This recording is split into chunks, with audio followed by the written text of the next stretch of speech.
Welcome to A1 TV Telugu news. నేను భువన. Details చూద్దాం. రాజ్యాంగ నిర్మాత అంబేద్కర్ జయంతి సందర్భంగా ట్యాంక్ బండ్ వద్ద అంబేద్కర్ విగ్రహానికి మంత్రులతో కలిసి సీఎం రేవంత్ రెడ్డి పూలమాలలు వేసి నివాళులు అర్పించారు.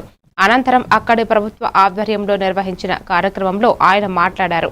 అంబేద్కర్ ఆలోచన విధానమే ప్రజాపాలన విధానం అని, తెలంగాణ రాష్ట్రం రావడానికి ప్రధాన కారణం అంబేద్కర్ రాజ్యాంగంలో పెట్టిన ఆర్టికల్ 3 అని చెప్పారు. గత పాలకులు ఎన్నికల్లో ఏదేదో హామీలు ఇచ్చారన్నారు.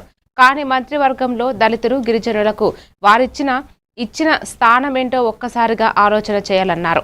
ఆనాడు మంత్రివర్గంలో ఏ జాతికి ఎంత స్థానం ఉంది, ఈనాడు మంత్రివర్గంలో ఎంత స్థానం ఉందో మీరే లెక్క చెప్పాలని సీఎం రేవంత్ రెడ్డి అన్నారు. ఈ కార్యక్రమంలో పలువురు మంత్రులు ప్రసంగించారు.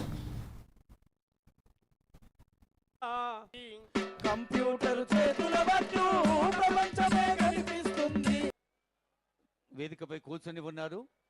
అందరికీ ఎస్సీ డెవలప్మెంట్ డిపార్ట్మెంట్ కవంపల్లి గారు కావచ్చు, అద్దంకి గారు కావచ్చు, అందరం ఇక్కడటువంటి వాళ్ళం. మీరు కూడా ఎంతో మందికి అవకాశాలు కల్పించినటువంటి మహనీయుడు. అది అవకాశాలను హక్కులు కల్పించి మరి ఈ స్థాయికి తీసుకొచ్చిండు. కాబట్టి భారత రాజ్యాంగాన్ని కాపాడడం కోసం ఒకవైపు మన నాయకుడు రాహుల్ గాంధీ గారు కూడా దేశవ్యాప్తంగా పోరాడుతున్నాడు.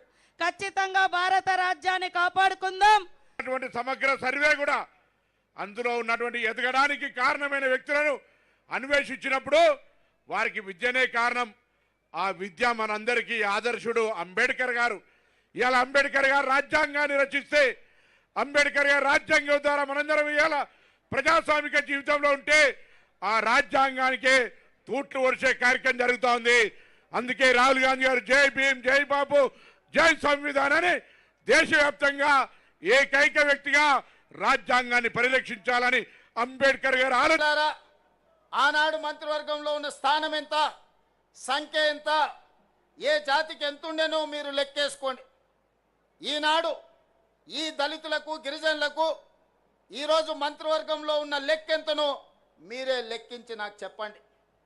ఇవాళ అసెంబ్లీ స్పీకర్గా గడ్డం ప్రసాద్ కుమార్ గారు, లేకపోతే మంత్రిగా దామోదర్ రాజనరసింహ గారు చెప్పుకుంటూ పోతే ఇంతమందిని, 4 మంత్రులను, ఒక స్పీకర్ను, అదేవిధంగా విప్పులుగా వేముల వీరేశాన్ని, లేకపోతే రామచందర్ నాయకును, ఇవాళ మంత్రివర్గంలో మా సీతక్కను, ఇంతమందికి ప్రాతినిధ్యం.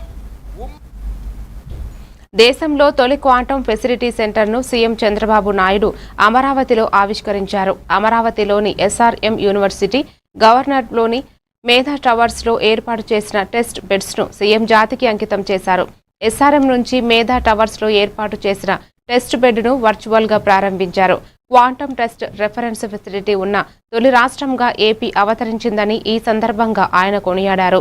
Tata institute of fundamental research సహా Indian institute of science, DRDO వంటి సంస్థల సహకారంతో క్వాంటం రెఫరెన్స్ ఫెసిలిటీలను ఏర్పాటు చేశారు.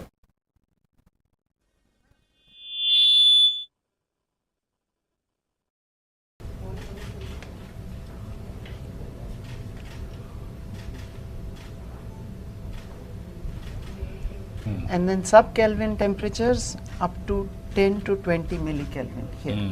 And that this when you are going to set up, where you are here only you are going to there set is up? one here and one at Medha Towers. 2 have been set up.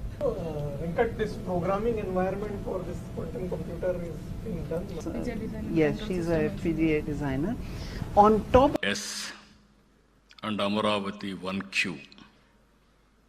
These are India's first open access quantum reference facilities. At this juncture, I thank our Honorable Prime Minister, Sri Narendra Modi ji. Always I am saying right leader, right time, right place, who understand technology. I have seen in my political career, generally politicians won't understand technology. Only one man who understands technology. That's why all of you are in a position to move forward. Even quantum machine, semiconductor, you name anything. భారత రాజ్యాంగ నిర్మాత, Bharat Ratna doctor BR Ambedkar 135వ జయంతి వేడుకలు YCP కేంద్ర కార్యాలయంలో ఘనంగా జరిగాయి. అంబేద్కర్ చిత్రపటానికి party అధ్యక్షుడు జగన్ శ్రద్ధాంజలి ఘటించారు. అంబేద్కర్ వారసత్వాన్ని కేవలం జ్ఞాపకార్థంగా కాకుండా సమానత్వం, న్యాయం, రాజ్యాంగ విలువలను పాలనలో, ఆచరణలో పెట్టడం ద్వారానే ఆయనకు నిజమైన నివాళి అని జగన్ స్పష్టం చేశారు.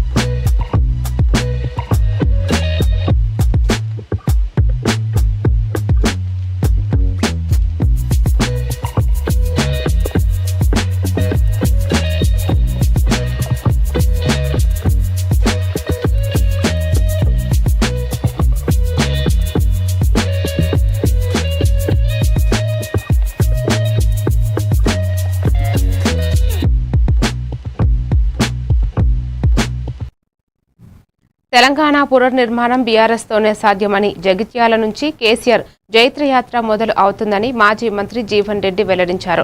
జగిత్యాల పట్టణంలోని జెడ్పీ వైస్ చైర్పర్సన్ హరిచరణ్ రావు స్వగృహంలో ఏర్పాటు చేసిన అల్పాహార విందులో బీఆర్ఎస్ నాయకులతో కలిసి ఆయన పాల్గొన్నారు.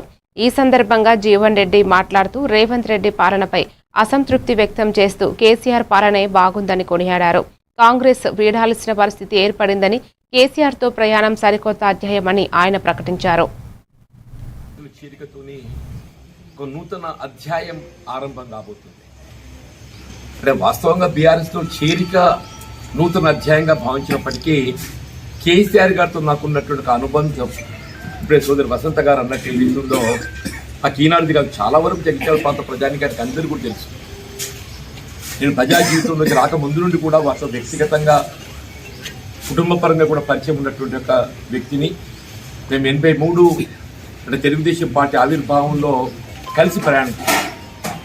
తదుపరి కాలంలో రాజకీయంగా మరి భిన్న అభిప్రాయాలతో భిన్న రాజకీయ పార్టీల్లో వేదికలు పంచుకోవడంతో భావాలు ఒకటైనా కానీ భిన్న వేదికల్లో కొనసాగడం జరిగింది. తెలంగాణ రాష్ట్ర ఏర్పాటు ఉద్యమ రథసారథిగా ఏదైతుందో వారు ఏదైతే ఉద్యమం చేపట్టబడడం జరిగిందో వాస్తవంగా నాడు యావత్ తెలంగాణ ప్రజానీకం వారికి అండగా నిలిచింది. నానుడి స్టార్ట్ అవుతుందో దాన్ని ఎవ్వరు కూడా ఆపలేరమ్మని చెప్పండి. ప్రజల మూలలో నానుడి స్టార్ట్ అయింది.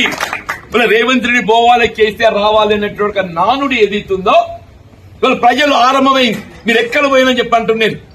నేను గ్రామాలు పర్యటిస్తుంటే మన వసంత గారు ఎక్కడ అందరం బీఆర్ఎస్ సార్, మళ్ళీ కేసీఆర్ రావాలి సార్ అని జరిగాక నేను ఆశ్చర్యపోయిన. మరి ఇంట్లో ఎక్కడ పోయినా ఎప్పుడు కనబడలేదు. ఇప్పుడు ఏ గ్రామం ఏదైతున్నదో అంటే నిజంగా చెప్పంటున్నారు హరిచరణ్, ఇటువంటి ఒక వేదిక ఏర్పాటు చేసి పాత మిత్రుల కలయిక నువ్వు దేన్ని అన్న ఏమని బాబు చెప్పంటున్నా. మరి నేనేదైతుందో నాకు రాజకీయంగా ఇది ఒక నూతన అధ్యాయం అయినప్పటికీ కేసీఆర్ గారితో కలిసి ప్రయాణం చేయడం ఒక గొప్ప అనుభూతి అని చెప్పంటున్నాను. కేసీఆర్ గారితో కలిసి ప్రయాణం చేసుడు ఒక గొప్ప అనుభూతి అని చెప్పండి. గతంలో వారితో కలిసి ప్రయాణం చేసిన నాకు ఆ అనుభూతి ఫలాలు నేను నెమరు వేసుకుంటా అప్పుడప్పుడు. నిజంగా రాజకీయాలలో ఏదైతుందో. అంబేద్కర్ జయంతి వేడుకలు తెలంగాణ భవన్లో ఘనంగా జరిగాయి.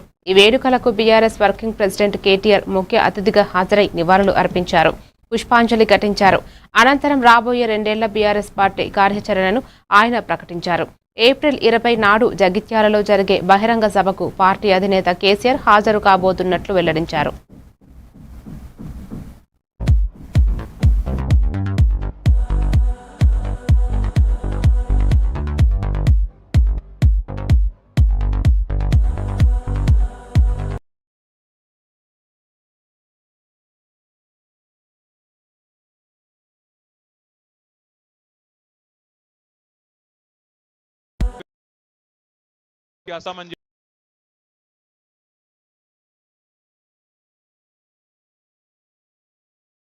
చేసింది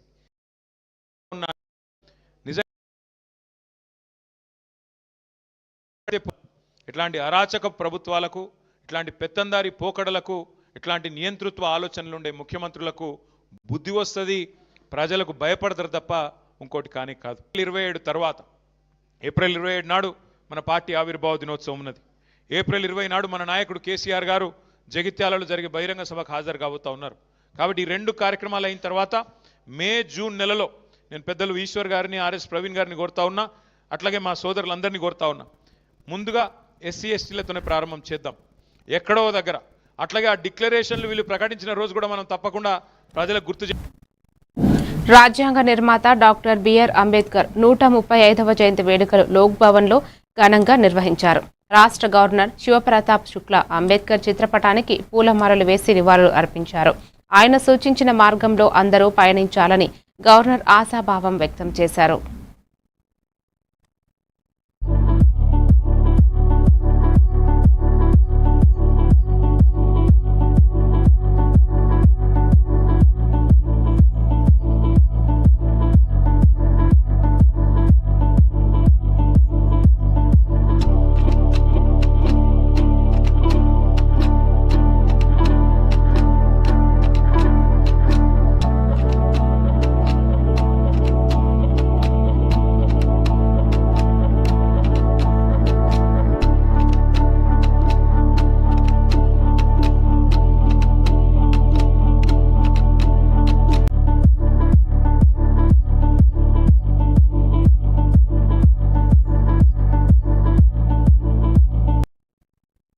రాజ్యాంగ నిర్మాత అంబేద్కర్ 135వ జయంతి సందర్భంగా హైదరాబాద్లోని లిబర్టీ వద్ద తెలంగాణ జాగృతి అధ్యక్షురాలు కవిత నివాళులు అర్పించారు.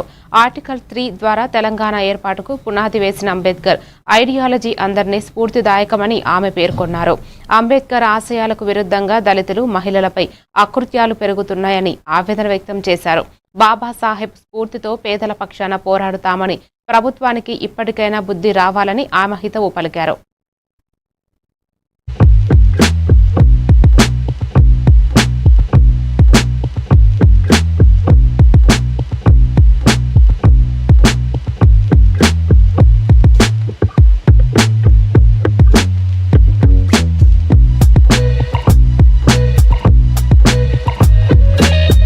జయంతిని చాలా వినూత్నంగా ఇవాళ 13వ తారీఖు అర్ధరాత్రి అంటే టెక్నికల్గా 14 ఏప్రిల్ నాడు మరి ఇక్కడ ఎస్సీ ఎస్టీ ఎంప్లాయీస్ ఫోరం అదేవిధంగా కుమారన్న గారి ఆధ్వర్యంలో ఈ సంబరాలు జరగడం చాలా సంతోషం. మరి తెలంగాణ జాగృతి నాయకులు, మహిళా నాయకత్వంతో సహా ఇంత పెద్ద ఎత్తున హాజరైనటువంటి అందరికీ కూడా బాబాసాహెబ్ గారి జయంతి సందర్భంగా మనస్ఫూర్తిగా శుభాకాంక్షలు తెలియజేస్తా ఉన్నాను.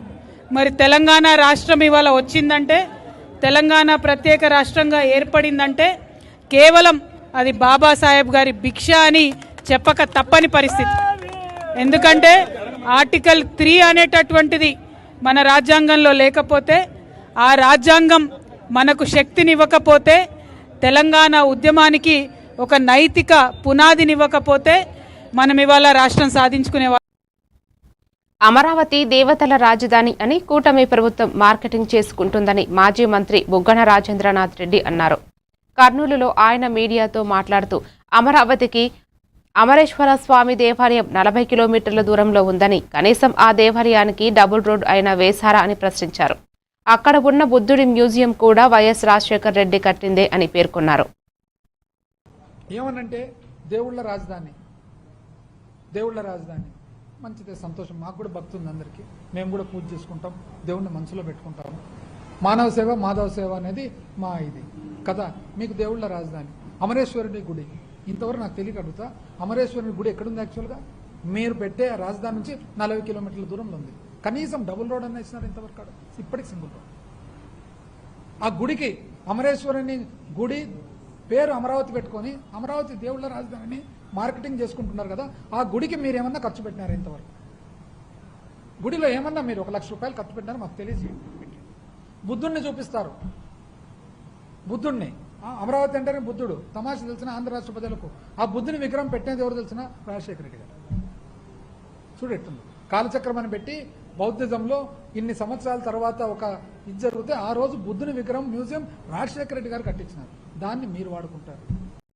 ఏమనంటే దేవుళ్ళ రాజధాని. భారత రాజ్యాంగ నిర్మాత భారతరత్న అంబేద్కర్ జయంతి వేడుకలు కూకట్పల్లిపై వై జంక్షన్లో ఘనంగా నిర్వహించారు. సైబరాబాద్ మున్సిపల్ కమిషనర్ సృజన అంబేద్కర్ విగ్రహానికి పూలమాలలు వేసి ఘనంగా నివాళులు అర్పించారు. ఈ సందర్భంగా జాతికి ఆయన చేసిన కృషితో పాటు సేవలను ఆమె స్మరించుకున్నారు. అన్ని రంగాల్లో వివక్షారహిత సామాజిక సమానత్వం కోసం వర్ణ, కులమత, లింగ భేదాలు లేకుండా భారతదేశ ఔన్నత్యాన్ని నిలిపే దిశగా కృషి చేసిన మహాదార్శనికుడు అంబేద్కర్ అని సృజన అభివర్ణించారు.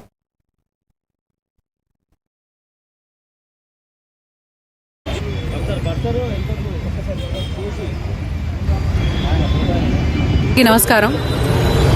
ఏ సమాజం అయితే తక్కువ చూపు చూసిందో, ఏ సమాజం అయితే కుల వివక్ష చూపించిందో ఆ సమాజానికే రాజ్యాంగం రూపంలో ఒక దిశ దశ ఏర్పాటు చేసిన అంబేద్కర్ ఆ బానిసత్వ శకలాల నుంచి ఆ సమాజాన్ని మంచి మనుగడ వైపు నడిపించే రాజ్యాంగాన్ని భారతదేశానికి అందించిన రాజ్యాంగ నిర్మాత అంబేద్కర్ గారి జయంతి సందర్భంగా ఈరోజు దేశవ్యాప్తంగా కూడా సెలబ్రేషన్స్ జరుగుతున్నాయి. అందులో భాగస్వామ్యం కూడా మా సైబరాబాద్ మున్సిపల్ కార్పొరేషన్ తరపున మా దగ్గర ఉండే ప్రతి ఒక్క అంబేద్కర్ విగ్రహం దగ్గర, అంబేద్కర్ కాలనీల్లో కూడా ఈరోజు స్వచ్ఛతా కార్యక్రమాలు, ఈ అలై వలై భాగంగా చేస్తున్న ఈ ప్రతిజ్ఞలు కూడా వారి స్ఫూర్తికి గుర్తు చేసుకునే విధంగా, వారు మనకి నేర్పరిచిన మంచి నడవడికని గుర్తు చేసుకునే విధంగా సెలబ్రేషన్స్ చేసుకోవడం జరుగుతుందండి. ఈరోజు వారు మనకు అందించిన రాజ్యాంగాన్ని, ఆ విలువలన్నీ నిలబెట్టే వైపుగా మనందరం కూడా కార్యాచరణ చేయాలి అని. విజయవాడలోని గవర్నర్పేటలో అగ్నిమాపక శాఖ హెడ్ క్వార్టర్స్లో వారోత్సవాల ప్రారంభోత్సవ కార్యక్రమం ఘనంగా నిర్వహించారు. ఈ కార్యక్రమంలో AP DGP Harish Kumar Gupta, fire DG Venkataramana పాల్గొన్నారు. అమరవీరుల స్మృతికి నివాళులు అర్పించిన డీజీపీ అనంతరం జెండాను అవగతం చేశారు. ఈ సందర్భంగా డీజీపీ మాట్లాడుతూ ఈరోజు కేవలం స్మరణ దినం మాత్రమే కాదు, ఈ దేశానికి అగ్నిమాపక శాఖ ఏ సేవలు అందిస్తుందో గుర్తు చేసే రోజుగా వెల్లడించారు. విధి నిర్వహణలో ప్రాణాలు కోల్పోయిన ధైర్యవంతులైన అగ్నిమాపక సిబ్బందికి నివాళులు అర్పిస్తున్నామని చెప్పారు.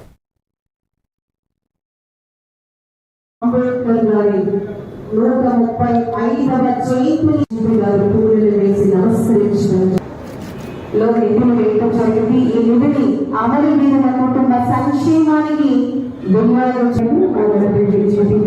ఈరోజు కార్యక్రమాన్ని ఏర్పాటు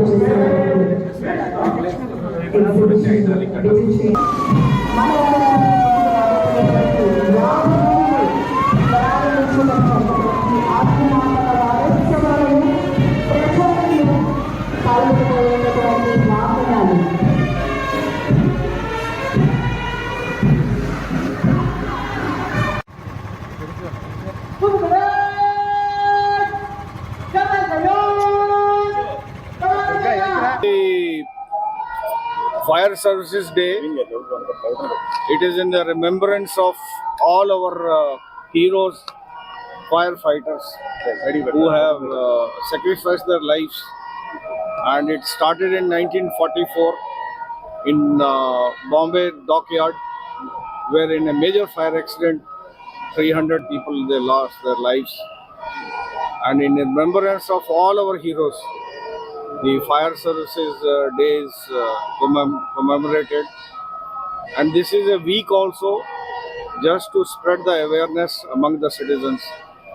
The fire services, the fire accidents, as we are growing, progressing, whether it's in industry or urbanization, fire accidents are a commonplace, and unless we are very alert and all of us we collaborate, whether it's government institution, police, fire services, medical, health, or the citizens themselves, they have to take the fire precautions. Shamshabad ఎయిర్పోర్టులో నకిలీ CISF అధికారిని పట్టుకున్నారు. శ్రీకాకుళంకు చెందిన ఒక వ్యక్తి CISF చెందిన dress వేసుకుని శంషాబాద్ ఎయిర్పోర్టులో ఫోటోలు దిగుతుండగా అనుమానంతో అధికారులు విచారణ చేశారు. సదరు వ్యక్తి శ్రీకాకుళంకు చెందిన బాలకృష్ణగా గుర్తించారు. మ్యాట్రిమోనీలో పలువురు అమ్మాయిలను పరిచయం చేసుకుని మోసం చేస్తున్న బాలకృష్ణ మొదటి భార్య వదిలేసి వెళ్లిపోవడంతో రెండవ వివాహం చేసుకునేందుకు సిఐఎస్ఎఫ్ అధికారిగా అవతారం ఎత్తినట్లు శంషాబాద్ ఏసీపీ శ్రీకాంత్ గౌడ్ వెల్లడించారు. ఆయనను అదుపులో తీసుకుని అధికారులు విచారిస్తున్నారు. మూమెంట్లో తిరుగుతున్నాడంటే సిఎస్సి వాళ్ళకి అనుమానం వచ్చి ఎంక్వైరీ చేస్తే వాళ్ళకి కావాల్సిన డీటెయిల్గా ఎలాంటివి లేవు వాడి దగ్గర. ఎంక్వైరీ చేస్తే తెలిసింది ఏంటంటే వాడి పేరు బాలకృష్ణ సమన్ అని, ఇంజనీరింగ్ కంప్లీట్ చేసిండు. ఎందు గురించి ఈ విధంగా చేస్తున్నామని తర్వాత మాకు అప్ప చెప్పిన తర్వాత మేము ఎంక్వైరీ చేస్తే వాడు చెప్పిన వర్షన్ ఏంటంటే వాడికి ఆల్రెడీ పెళ్ళయింది, ఒక బేబీ కూడా ఉంది. అయినా కూడా వాడికి ఒక లవర్ ఉండేదంట. ఆ లవరు డివోర్స్ అవ్వడం వల్ల ఆమెకు మళ్ళీ సంబంధాలు చూస్తున్నారంటే, అది వాడి సంబంధాలు చూస్తున్నారు, చేసుకోవాలనుకుంటే నీకు ఏదైనా మంచి ఉద్యోగం ఉంటే మా వాళ్ళు కూడా ఒప్పుకుంటారు అంటే, నేను ఆల్రెడీ సెంట్రల్ గవర్నమెంట్లో చేస్తున్నాను అంటే, ఏం చేస్తున్నాను అంటే సిఎస్ఎఫ్లో చేస్తున్నాను అంటే, మరి దానికి ఏమైనా ఎవిడెన్స్ ఏమిందని, నేను ఆల్రెడీ ట్రైనింగ్లో ఉన్నాను, కావాలంటే అక్కడి నుంచి మీకు మీ ఫాదర్కి ఫోటోలు కూడా పెడతాను నేను అని ఆ యూనిఫామ్ ఒకటి కొనుక్కొని ఇక్కడ తర్వాత ఇక్కడ ఎయిర్పోర్ట్కి వచ్చేసి ఫొటోస్ దిగి వాళ్ళకి వాట్సాప్ చేసిండు. ఇదే విధంగా అతను చాలా మటుకు ఫేస్బుక్లో, ఇన్స్టాగ్రామ్లో ఈ మ్యాట్రిమోని వాళ్ళతో తన డీటెయిల్స్ పెడుతూ తన ఎంప్లాయీ ఇట్లా సెంట్రల్ గవర్నమెంట్ ఎంప్లాయీ అని చెప్పేసి వాళ్ళందరితో కూడా మాట్లాడుతున్నాడు. ఈ విధంగా ఫ్రాడ్ చేసి అమ్మాయిలను పెళ్లి చేసుకునే ఉద్దేశంతో. సింహాచలం చందనోత్సవ టికెట్లు జారీలో గందరగోళం నెలకొంది. టికెట్లు అరకొరగా విక్రయిస్తున్నారని దేవస్థానం అధికారులపై భక్తులు ఆగ్రహం వ్యక్తం చేస్తున్నారు. ఇప్పటికే ఆయా బ్యాంకుల వద్ద జనం బారులు తీరారు. ముఖ్యంగా సింహాచలం ఎస్బీఐ, యూనియన్ బ్యాంకుల వద్ద ఈ టికెట్ల కోసం తోపులాట చోటు చేసుకుంది. గంటల తరబడి క్యూ లైన్లో ఉన్న కొంతమంది భక్తులకు టికెట్లు లభించక నిరాశ ఎదురైంది.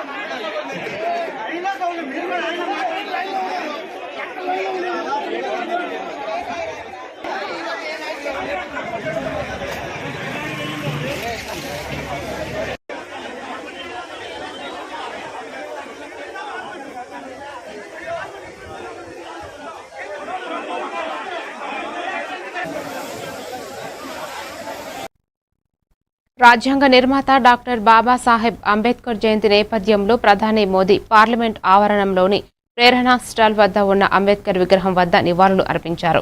ప్రగతిశీల సమాజం నిర్మాణం కోసం అంబేద్కర్ ఆశయాలు నిరంతరం ప్రేరణ కలిగిస్తాయని అన్నారు. ఉపరాష్ట్రపతి సిపి రాధాకృష్ణన్, స్పీకర్ ఓం బిర్లా కూడా నివాళులు అర్పించారు. కాంగ్రెస్ పార్టీ అధ్యక్షుడు మల్లికార్జున ఖర్గే కూడా ప్రేరణా స్టాల్ వద్ద నివాళులు అర్పించారు.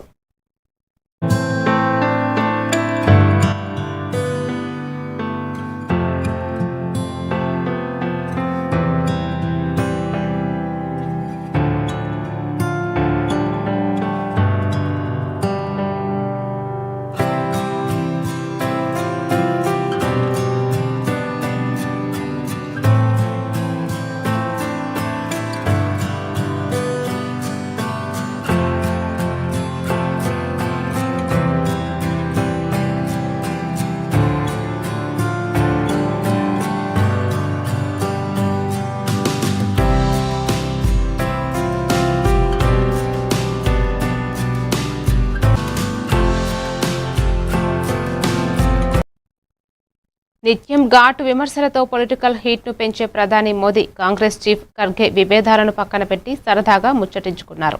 అంబేద్కర్ జయంతి సందర్భంగా పార్లమెంటు ఆవరణంలోని ప్రేరణా స్థల్ వద్ద నివాళులు అర్పించిన అనంతరం ఇరువురు షేక్ హ్యాండ్ ఇచ్చుకుని మనసారా నవ్వుకున్నారు.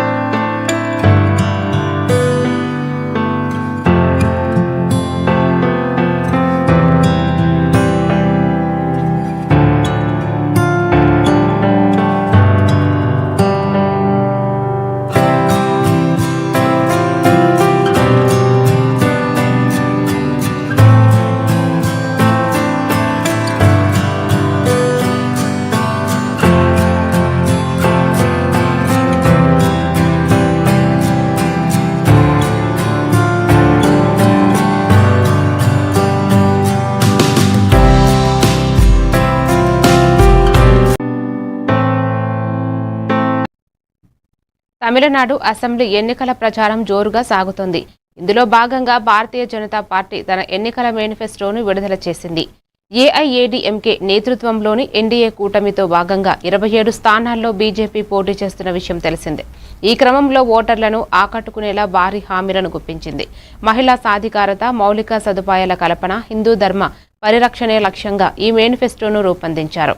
ఈ సందర్భంగా బీజేపీ రాష్ట్ర అధ్యక్షుడు నైనార్ నాగేంద్రన్ మాట్లాడుతూ తమిళనాడులో డీఎంకే ఫాసిస్టు పాలనను చర్మగీతం పాడుతామని, కూటమి ప్రభుత్వం రావడం ఖాయమని ధీమా వ్యక్తం చేశారు.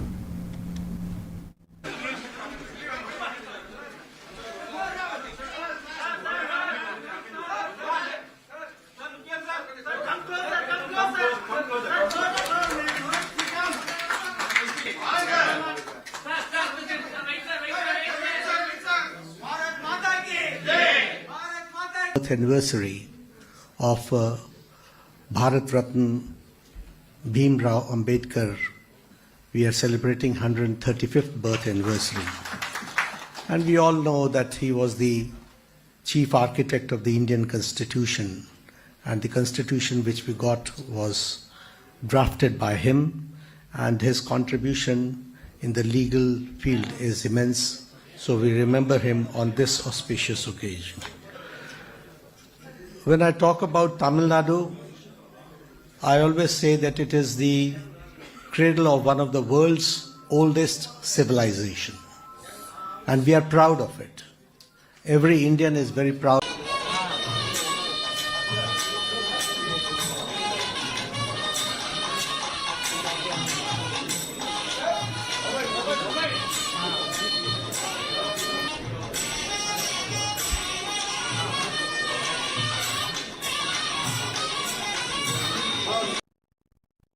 మరిన్ని డీటెయిల్స్ తో మళ్ళీ కలుద్దాం. Keep watching A1 TV Telugu news.